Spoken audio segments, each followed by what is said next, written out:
way in which perceived injustice abroad can fuel problems at home. And I think most people understand that. Now, you say that you don't want to blame everybody, it's far too early for that.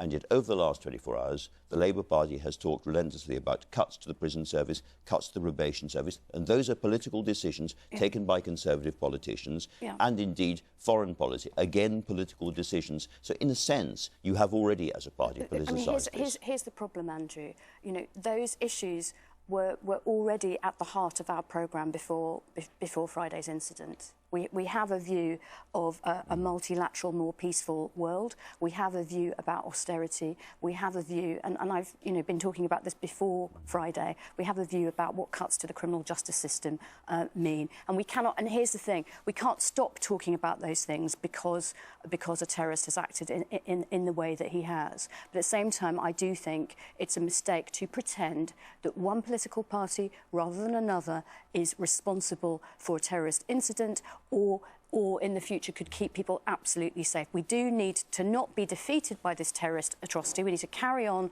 with this general election conversation, hopefully in a reasonable, respectful way. But we do have to have these difficult conversations. Would a future Labour government build more prisons? I hope not. Because I think there are too many people in prison who are not terrorists, but who are in prison for more minor offences, including women, including people who are suffering from mental health issues and substance abuse. And I think we've got overstuffed prisons. And when you've got overstuffed prisons, the answer is not necessarily to build more of them. We have overcrowded and understaffed prisons, certainly, but Labour's response to that is to let out more prisoners rather than build more prisons. Look, if we need to build more prisons, we will. This isn't an ideological position about the number of prisons. But sounded a bit like it. Well, I'm sorry. I'm sorry if it sounded...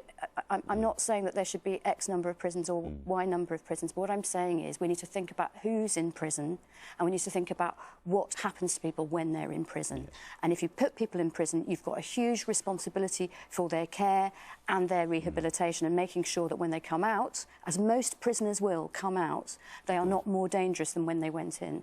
And going back to this particular prisoner who came out and committed this terrible offence, he was originally sentenced under the so-called IPP regime,